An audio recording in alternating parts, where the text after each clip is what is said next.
Greetings all, I'm Dr. Eugene Gibson, and it is my high honor to once again welcome you to the African American Legacy Preaching Series at Christian Theological Seminary. This is funded by the Compelling Preaching Initiative and is in partnership also with the PhD program in African American Preaching and Black Sacred Rhetoric, of which I am a member of the second cohort, the Jubilee 50 cohort, and of course I will be defending my dissertation next week. But I am also the senior pastor of the Mount Olivet Baptist Church in Columbus, Ohio, and we are glad for you to be here with us.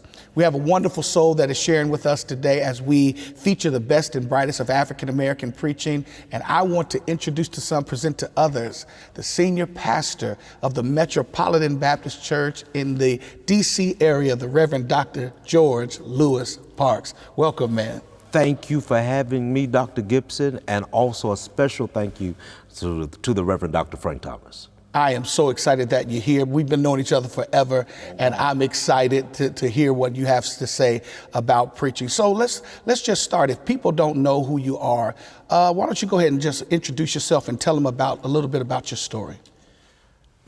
Born April 20th, 1983, native of Nashville, Tennessee, born to Reverend George L. Parks Sr. and K. Ramona Parks, right there in Nashville. Grew up in Dayton and Cleveland, Ohio. So I'm a product of the Midwest. I have a younger brother, 10 years younger than me, Jeremiah Parks, now Dr. Jeremiah Parks. And I am married to the wonderful Joy Marie Daly, and to our union we have 4 wonderful children, which they would like the whole world to know that they were all born in Memphis, Memphis, Tennessee. So that's George III, Genesis Marie, Gabriel William, Grayson Lewis. Wow. Wow. Now, one of the things that I know about you, of course, is that you're a second generation preacher. Yes, sir. But you're also called as a boy. You were a boy preacher. Boy preacher. Well, tell us a little bit about your call. My calling, I confessed my hope in Jesus Christ at 5 years old in Dayton, Ohio. And I confessed my call at 14. The context, the backdrop of my call is it was a very traumatic experience. My father was going through a tumultuous, traumatizing church fight where I had made up in my mind that I'm done with church. Right. I'm done with church. I made up in my mind that I was going to be a corporate attorney, make a lot of money, love the Lord, but church is not for me. But in the words of William Myers, he wrote the book, The Irresistible Urge. Right. I had this irresistible urge, and I just couldn't shake it. No skid row. I grew up in church, so I had no hard life or did anything too crazy, and yielded to God. And at the age of 14, and then just started preaching through the generosity and the kindness of so many of my father's friends within the city of Cleveland, Ohio, throughout the state of Ohio, Cleveland, and then the South. Right, right.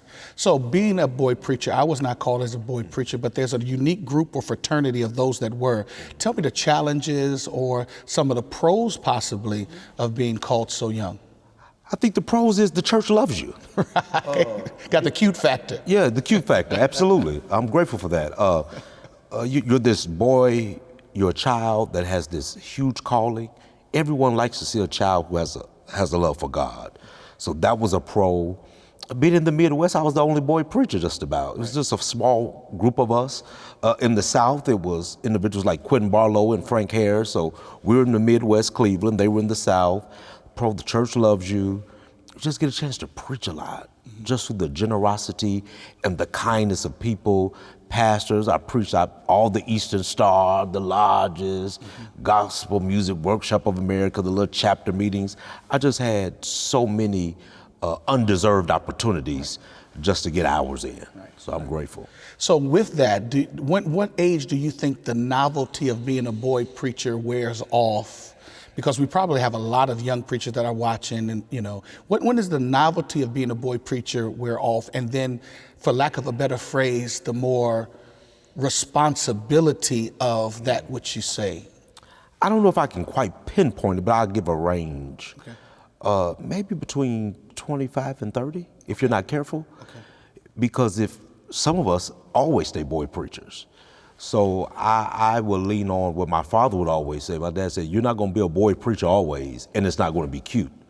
So he said, so after it's cute, you will hope that you have something to say. So my father, George L. Parks Sr., Dr. George Parks Sr., he drilled that into me, that it's not going to always be cute. So then you try to start making that shift if you're intentional, that you don't simply want your preaching to be exhibitionist preaching. Wow.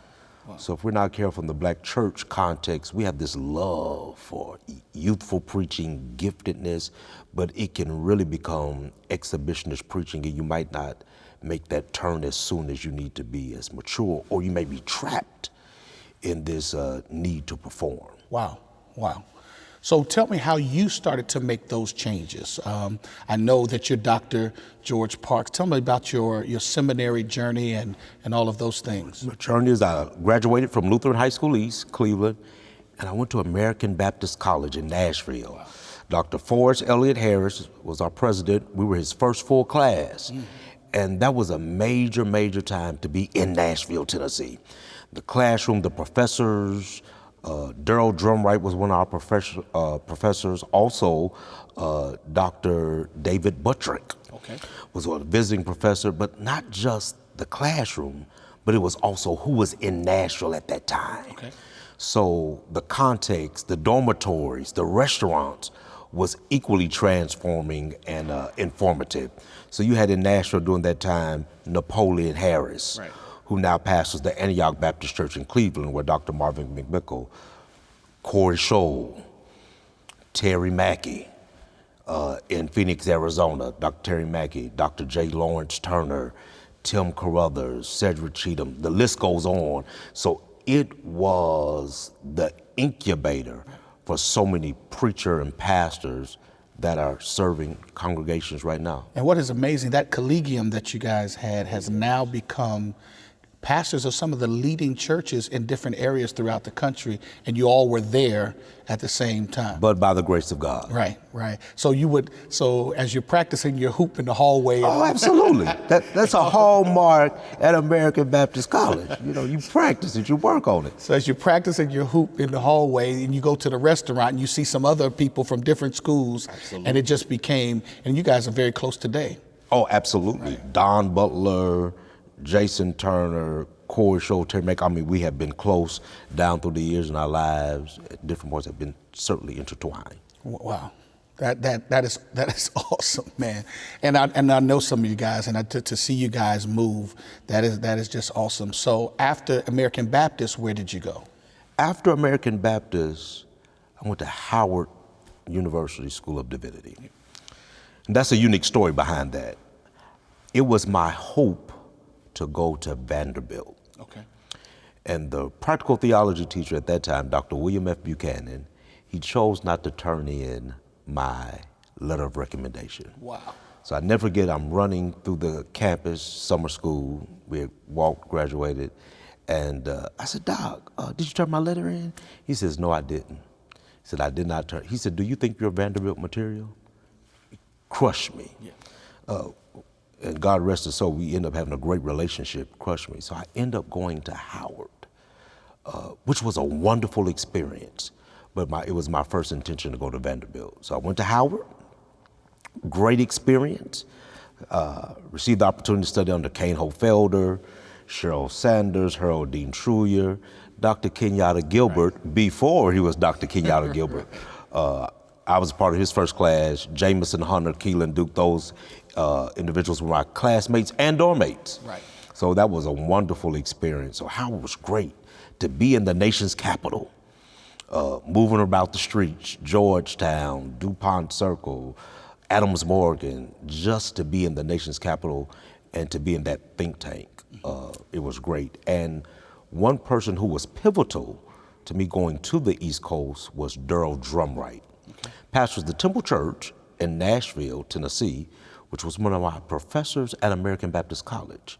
And he was adamant about me leaving Nashville. I wanted to stay in Nashville. He was like, it was good that you didn't get that letter of recommendation. You need to go to the East Coast and you will have a different level or a different set of exposures. And it proved to be true. And I'm grateful that I went to Howard. Go to Howard University Divinity School, and you graduate, and you take your first pastorate where? The Riverside Missionary Baptist Church, 3560 South 3rd Street. I still remember Dr. Frank Thomas, who was in the city at that time. Of course, I'm in the city at that time, and you come to the revival at our church, and you introduced me to George Lewis Parks, the new pastor. Tell me, we have to talk about it. We talked about it last night. Dr. Gardner Calvin Taylor says, in order to be a great preacher, you have to come to or through Memphis, Tennessee. Tell us about Memphis. There's no place like Memphis, Tennessee. It's where blues and gospel come together. Memphis is where Mississippi and Chicago meet.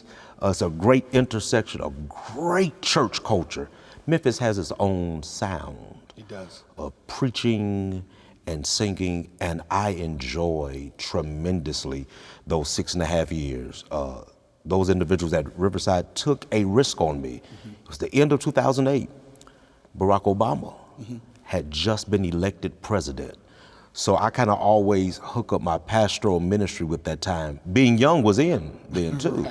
That was just the birth of young leaders and ministers. It was a great time. So I served that church. We had meteoric growth. It was fun. Now the blues and the gospel that come together, and Memphis being a town where church is a social organization as well as a spiritual, wouldn't you say the Black sacred cosmos is there, where there's not much division between that which is sacred and that which is secular? Talk a little bit about that. It all runs together. If you ever been to Memphis, you just go to Houston's. Right, after church. And everybody meets there. The saved, the unsaved, the politician, the preacher, and even maybe the occasional person of the dark world. Of the dark world. It all comes together in Memphis. But they have an abiding love for the church and the preacher. That's the only place I've ever been where the preacher can walk in a restaurant and it can be a line. And they'll get you a seat. Being a minister of the gospel means something in Memphis. And I also think it's a social phenomenon. I'm not gonna say it's all spiritual. It's just a part of that culture. And in Memphis, you could hear whatever type of preaching you desire to hear on any corner. We said it last night. You could hear from good to great preaching, and there's some great preachers in that city that might not have the national acclaim. It's a long list. Yes, a long list. It's a long list. It's a long list, and it's not one preacher in Memphis. It's who you want to hear. Right. And we, of course, at that time, Dr. Thomas was there. Of course, the illustrious Gina Stewart, Dr. Gina Stewart. And it was a great time in Memphis. And you were there 6. I was there 17 and a half, and it was a great time. So where did you move from Memphis, not only in church life, but also in academic life?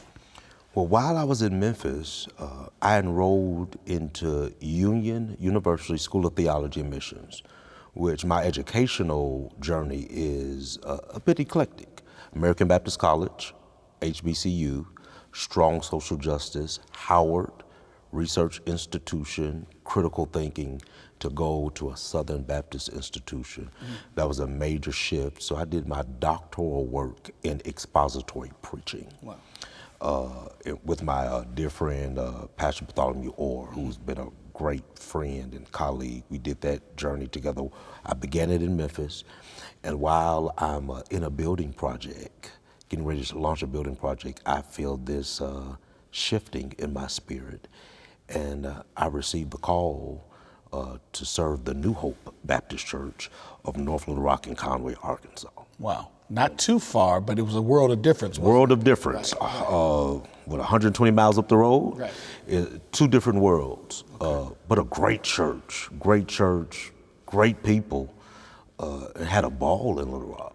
Yeah, when you had left, man, we were hearing all of the rumblings coming down I-40, man, that you were doing a great job. So you continued to D-Min.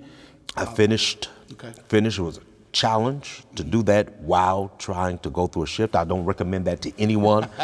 For the record. Try not to shift churches while you're trying to finish a program. Don't, if you can stand it. I just did it. Yeah, let the Lord be with you. And that was a warm experience. So finished it. What was unique, when I graduated, we were breaking ground on our ministry center. Wow. So I'll never forget that. I walked the stage on Saturday and drove back, and we broke ground on the ministry building at New Hope. So that's a rewarding time of ministry. Now, how long were you at New Hope? 8 years. 8 years, okay. 8 wonderful years, great people who partnered, and I learned a lot. I always tell people, Memphis, Riverside loved me as their child. And New Hope, I like to believe that I developed into a more mature man. Okay. Something different when you go into a church after another younger leader, Carlos Kelly, where people are not always as enamored with you. Didn't mean that they didn't love me, but they didn't have any context. I'm this young preacher from Memphis, right, from the big city. But we grew together, we loved each other, and we had wonderful success. I really believed when I was going to Little Rock that I was going to be on the backside of the desert. And I was okay with that. I was going to dig in and work. But from Little Rock, Arkansas, the Lord provided so many opportunities, opened so many doors. So I tell everyone, it's not always where you are. God can find you anywhere. Definitely. And, You're always right on there. God's radar. If God can find a preacher and send a preacher from Little Rock, Arkansas, he can find anybody. Right. Ask John the Baptist. Right, you know, right. You know, so it was a great time. So when I introduced you in the beginning, I said that you were not from Little Rock, North Little Rock, Arkansas. I named your church, but before you get us there, tell me about, you said you did your demon and expository preaching. How would you characterize your preaching, possibly your preaching model and things of that nature? I would like to, if I had to label our preaching, expository in form with a narrative flow. Okay. That really gives credit to the preachers I heard in the Midwest and in the South. Okay. So it has this expository form, but it's still narrative, always considering the plight of African Americans and what's going on in the world. So when I say I'm not looking at that sterile, evangelical type of exposition. Okay. So who are the people you heard that informed your iteration of this expository narrative? Goes back to my dad. Okay. I call my first preaching professor, and my seminary was his car. Riding in the car, saying, "Junior, stick with the text. When the text runs out, you run out." Now, I know everyone may not agree with that, but that's my first. But then also who we listened to in the car. Cassette tapes. Right. Dr. Frederick G. Sampson, my major influence, the Reverend Dr. Maurice Watson, who was a distant mentor, which ended up becoming a close mentor, and I would say a friend. I tremble at friend because I always see Dr. Watson in mentor status. William Houston Curtis, those individuals, but who we were listening to the car was Frederick Sampson, Charles Adams, Dr. Booth, all of those individuals, and a huge influence of just exposure. Growing up in Cleveland, when we were out of school, especially on Tuesdays, my dad went to this meeting called United Pastors in Mission. He said, "Junior, you can go with me. We'll go in." He said, "You sit here by the coat rack." I was literally sitting behind all of the pastors' coats, and Marvin McMickle was the weekly lecture. Wow. So I remember riding the car, hearing them on Sundays, and going on Tuesdays when I was out of school to hear the Reverend Dr. Marvin McMickle, who we don't hear as much about. Yeah. But he was a tremendous influence as far as trained, a pure academician. I don't know any homiletician that might be more published than he is. Right. Pure gem to the church. Oh, absolutely. And you heard him as a child. As a child, wow, riding in the car going to church, and when I was fortunate to be out of school, sitting behind the coat rack at the pastor's conference. Okay, your narrative influence, you said Fred G. Sampson. Who else is your narrative influence? I hope the people don't laugh at me. The Reverend Jerry Black, okay, as a child especially. He's just a natural storyteller. Yeah. He could just tell the story and drop a quote in and quote there, and this unrestricted celebration, which is very much a part of my preaching, is a celebration. So I listen to those individuals.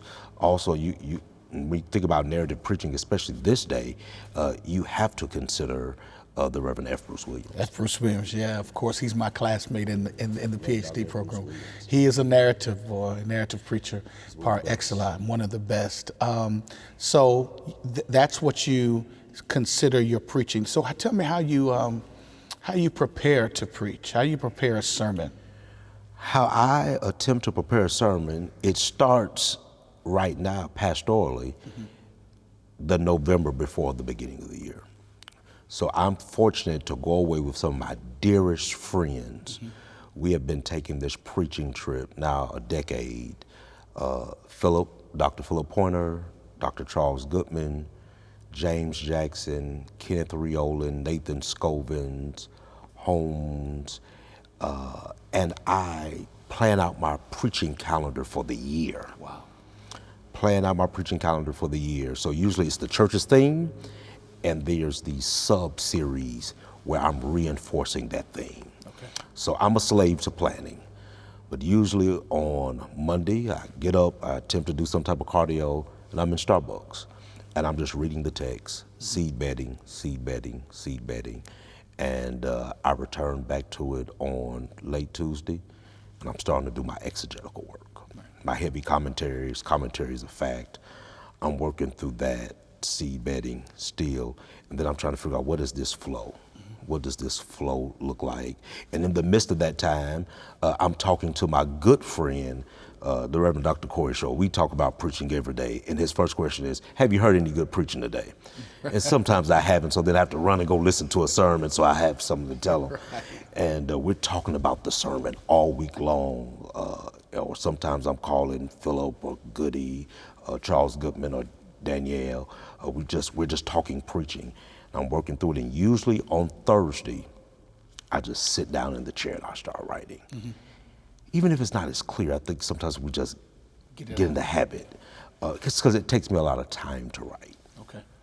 Writing is not my natural gift, but I just discipline myself to do it.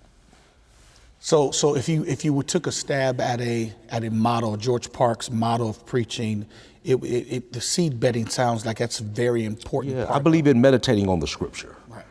I think sometimes we're running to but meditating, endeavoring to get in between that text and just see what the Lord is saying before we run to a commentary. That is probably the key part. Okay. And the introduction for me. Yeah. That takes a lot of time for me. That probably takes up most of the week. And anybody out here who has heard your preaching knows that your intros are masterful, how you make sure you find the window to the text, which then, would you say makes preaching easier because the intro's so clear? I think so. For me, I endeavor to lean on the side of clarity. So I think everyone has to know their unique giftings. So some can build this tension and they can be abstract and no, I need to be clear where we're going. This is the roadmap back into it. But yeah, introduction and a clear statement of what I discern God is saying in this text. What does this text mean? And then time-long function statement. Those who have heard me, Corey Scholl, my good friend, he hates this, the take home truth and the deed to do. But now, as I've matured, it's probably more embedded within the introduction. And my introductions, for some reason, have become longer and longer. Right. So I think maybe that comes with the pastoral feel and what you're trying to do. And if you're probably making the point along the way in the introduction before you drop the text, then it's again clear. I hope so. Yeah, definitely. So you have this model, you have your narrative, your expository, and you're doing it in North Little Rock, and then what happens? I'm in North Little Rock. I'm happy. I'm great. The Lord is opening doors. I'm preaching on the road, which I enjoy. I enjoy when people think enough to pick up the phone and call me. I take that serious. That's a calling, just not to go preach, but to minister to those people and receive the call that they're in need of a shepherd. And Now they might have forgotten which church this is that is in need of a shepherd. The Metropolitan Baptist Church, we turned 160 years old this year. A storied pulpit, and I'm blessed to be the 6th senior minister, which we go by the title senior servant. But that all-star class of pastors that they've had the last 7, E.C. Smith, the Reverend Dr. E.C. Smith, the Reverend Dr. H.B.J. Hicks Jr. You hear my tone when I say, and the Reverend Dr. Maurice Watson. Right. And now, is it in D.C. proper or your outskirts of We're out of D.C. now. We're in Largo, Maryland, right across the line. So we're in downtown Largo, Prince George's County. And you have, I mean, not only is it a storied church, but your artist in residence, Reverend Richard Smallwood. He is indeed a national treasure and a pillar of that church. I mean, it's a storied church, and it's amazing that you're there. And we're hearing great things. What are some of the great things you're doing, even right now, as you're transitioning fully into the church? Well, I'm endeavoring to get my feet. I mean, you're in that type of pulpit. You're blessed, just loving the people. We've been fortunate to receive a $1.2 million grant from the Lilly Foundation for sustaining ministry, and we're in the process of producing our church's documentary, which will be for wide consumption. The Lord has blessed us to just go to 2 services, back to 2 services. And you've been there how long?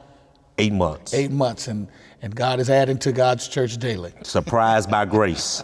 Surprised by grace. Right. What's the common term now? Uncommon favor, right? So one of the questions that Dr. Thomas asks every person that interviews is, it's a twofold question. Can you name a time that was most difficult for you to preach or be in the preaching moment, write a sermon or anything? And then the mirror question or the flip question would be the time that you know that God used you the most. The hardest time for me in preaching was when my best friend died. Quentin Terrell Barlow, Reverend Quentin Terrell Barlow, he pastored the Faith Covenant Church of Memphis, Tennessee. He died the Tuesday before Thanksgiving. I believe it was 2018. It rocked my world, to say at least. I still get a bit unsettled by it. It was, life bottomed out for me. That was my friend. He taught me how to navigate Memphis. And in many ways, he was my preaching coach coming out of school navigating Memphis. And he helped me have a confidence about my preaching that I never possessed until coming to Memphis. The Lord took him. And how the context, he had recently got married 3 years, he's only been married 3 years, had a 2-year-old son, and his third son was only 4 weeks old and passed on his oldest son's birthday. It was just nuts. And this young man, Quentin Barlow, had all of the preaching gifts, which you know. Yes. And for the Lord to take him out, reflectively looking back from that, I was deeply hurt, grieved, had my frustrations, and fell into a depression. And what was hard about preaching during that season was we talked every Sunday. Not only did we talk every Sunday, when I was in revival, he knew I had a terrible time sleeping during the daytime to get ready for revival. So he would always call me. So I remember right after I would cry every Sunday from my house to New Hope because all of my preaching rhythm was changed. My life was changed. I didn't have my friend to talk to. And I carried a level of guilt. I remember preaching at Baylor. I'm at the African American Preaching Conference, great opportunity.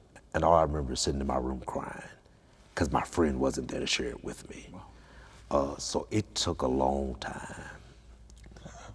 Man, thank you for your transparency on that. Of course, I was in Memphis at the time. I knew Quentin Barlow, knew how close you guys were.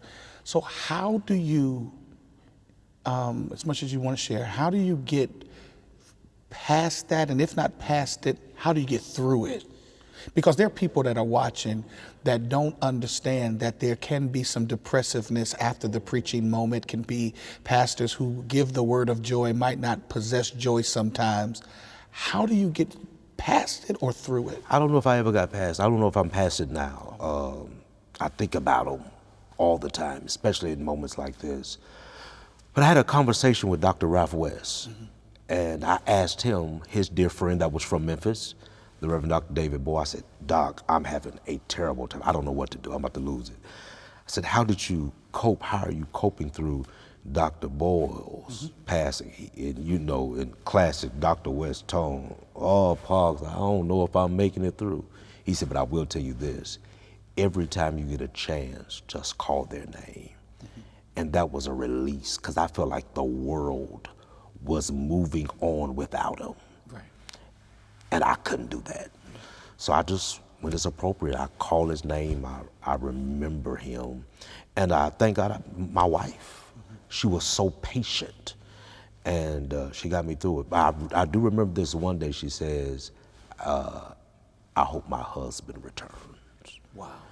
I was not the same person. I mean, it was literally, I would stay in the bed. Anyone knows me, I'm not a bed person. I mean, I would just stay in the bed for hours. It was painful. Again, sir, thank you so much for your transparency, because people need to hear this, especially the people that don't have the notoriety that you do, look up to you, want actually one day to walk in your shoes, to be an itinerant preacher, pastor, a mega church, but to know that you're akin to them because of what you are. And let me say this, in all transparency, the Lord brought me through. New Hope was patient at that time because I was at New Hope. Joy was kind and loving. I should have gone to therapy, and I didn't. So that probably prolonged the process, endeavoring to be there for everyone, wrestling with my own humanity. I should have went to therapy. Right. I should have went to therapy. And therapy is super important. I thank you for opening that door.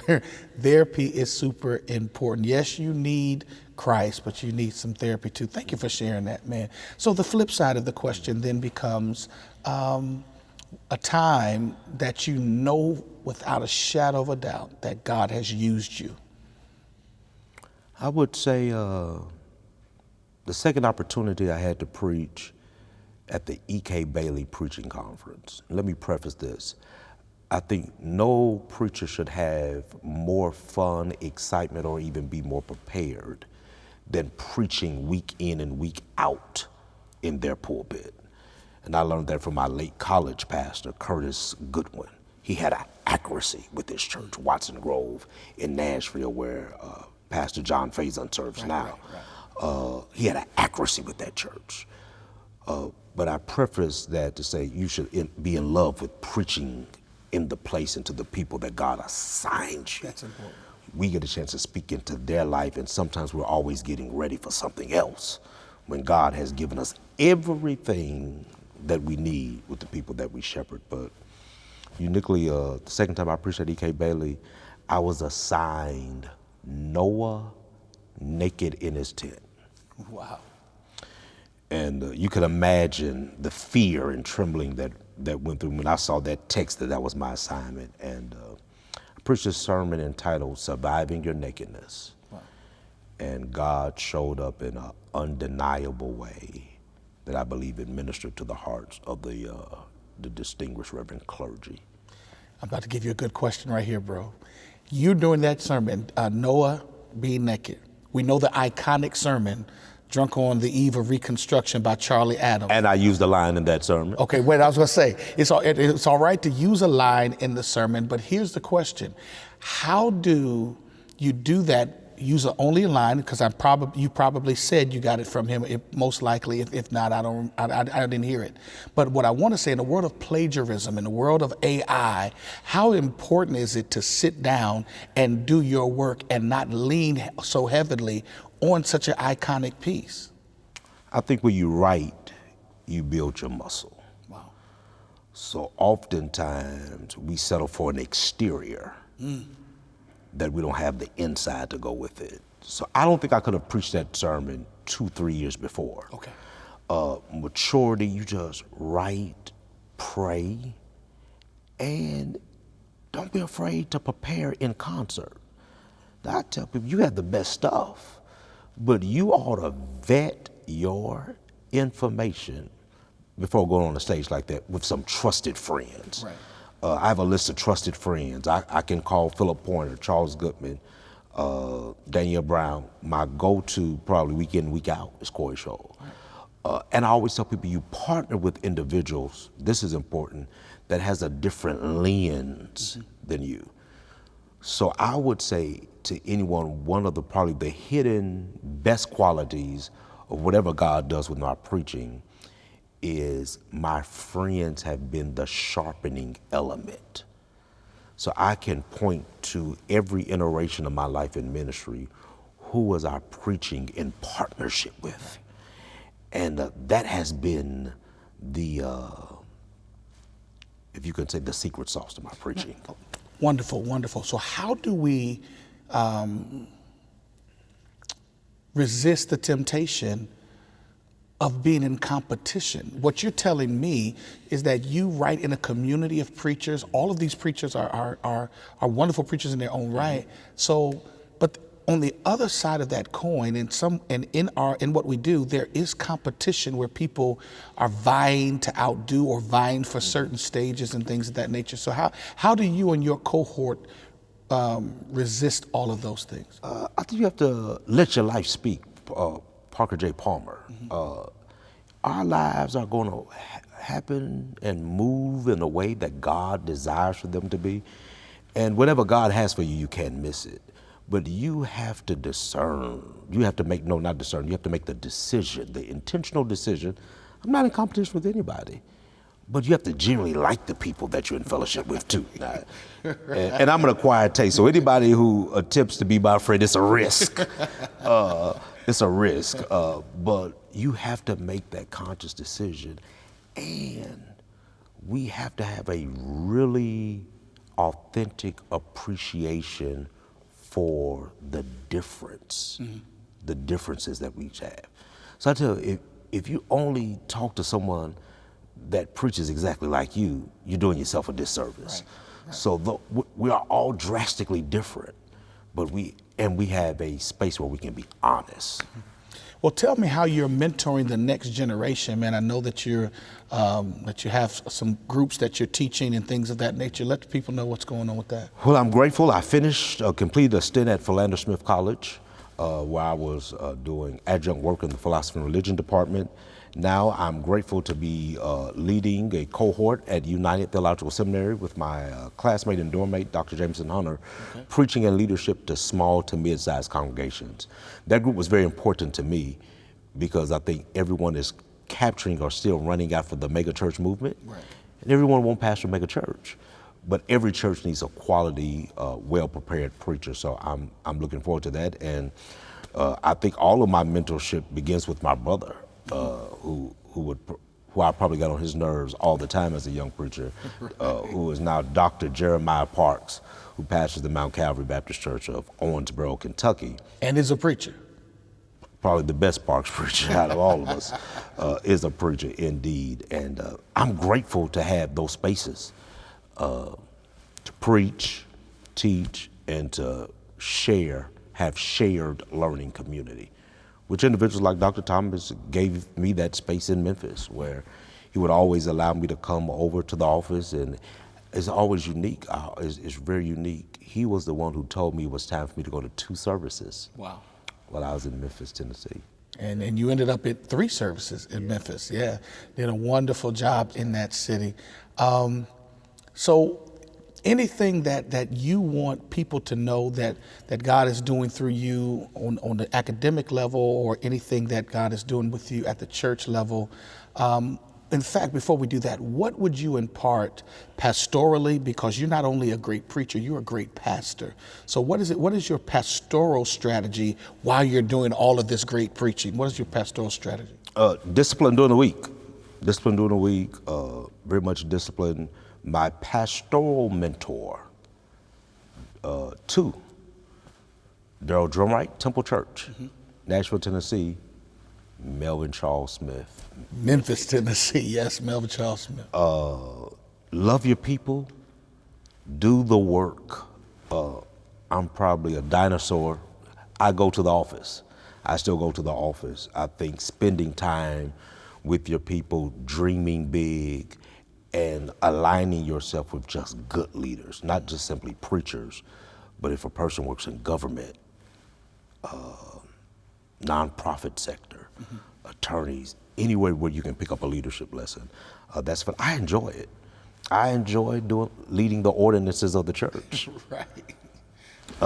So I guess that's why Metropolitan is a good fit. Right. You know, we believe in the Lord's table at the Metropolitan Church. I enjoy dedicating babies.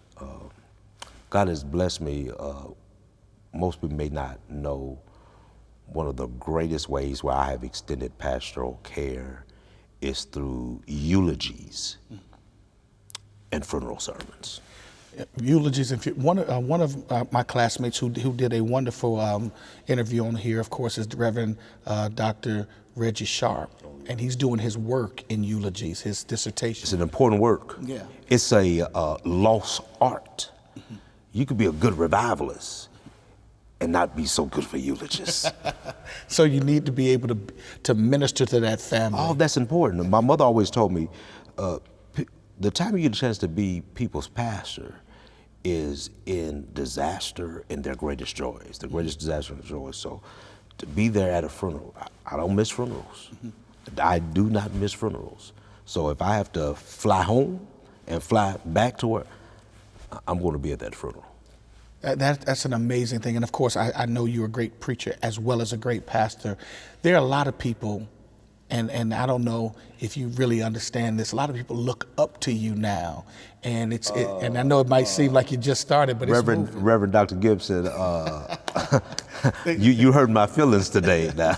You hurt my feelings. I like to still believe that I'm a young preacher. You are a young preacher, but you've had such a major impact over the, 14, 15 years you've been pastoring now? 16 years you've been pastoring. And because of COVID, because of internet, because of the accessibility to preaching and preachers, you are now one of the people look at. And so I'm humble, God be praised. What would you say to first of all, the young George Parks, who boy preacher, and now here pastoring Metropolitan, and we didn't even touch on the fact that you went to school at Howard and you're in DC again. That's a whole nother thing. The providence of God. Right. The providence of God. So what would you say to a young George Parks? And then what would you say to other young preachers? And it might be the same, I don't know. What I would say to a young George Parks is embed yourself in your studies. Because how well you study can be your preaching habits and personal habits in the infancy of your ministry will sustain you. It's kind of hard to shift those habits. Right. If you're last minute, if you're not really serious, you can, but it's much harder. And pay close attention to your devotional life. And let that be as open and as eclectic as God will allow it to be. In order to come up, you have to go really deep. And life is hard, ministry is hard, and that devotional life will give you balance to the things that's important, not just being a preacher, but to being a whole person. And I would tell any preacher, take time in being a whole person and endeavor to be a good person. Don't let the occupational hazards and the dark side of ministry change who you are. Right. Endeavor to be a good person. That would take you much further than your preaching ability. And I'm not a moralist, but I think we need to really focus on being whole individuals. Mentioning whole individuals, mentioning devotional life. Talk about self-care. You're on the road. The airport's your office sometimes. We just talked about that. So what would be your self-care practices and possibly to help people with that? Confessionally, I have not always been the best, but now I'm much more intentional. Wednesday is my day to walk around the district. Just walk around. So if you're ever in DC and you just see me walking, just wave. And I am committed to time with joy and soccer games and international travel. Right. Had a therapist that told me once, high performance requires high maintenance. So that's very good. You can't perform at a high level if the maintenance is not at a high level. You think about speed cars. I mean, when they're at the racetrack, we're in Indianapolis, they have time and it's high maintenance. And not to be flippant, your high maintenance is not to be shown to the outside world. Mm-hmm. But whatever it takes to keep you going, know that and know what it is. Mm-hmm. So I love international travel. Give me a museum, place to go, I'm in heaven. Okay. And that fuels who you are. That fuels me. A museum, I'm naturally ready to go back. I think it was Dr. Joe Ratliff says that recreation and recreation are spelled the same way. It goes together. Yeah, and I think it behooves us to do that. So one last word or something that you want people to remember this interview by, something that's core to who you are, that you want to share with young preachers, old preachers, people that were before you, with you, after you. What say ye about preaching? What I say about preaching is this, and this is not original. This is from my college president, Forrest Harris. The pulpit is always ready for us. The question is, are we ready for it? Wow. So I wrestle with that week in, week out. I know the pulpit is ready for me. The Metropolitan pulpit is waiting for me every week. The question is, have I spent time with God and have I done the work? And am I ready for it? Dr. George Parks, pastor of the Metropolitan Baptist Church and the DC area. I'm Dr. Eugene L. Gibson, of course, standing in or in partnership with Dr. Frank Thomas in the Compelling Preaching Initiative African American Legacy Series. See you next time.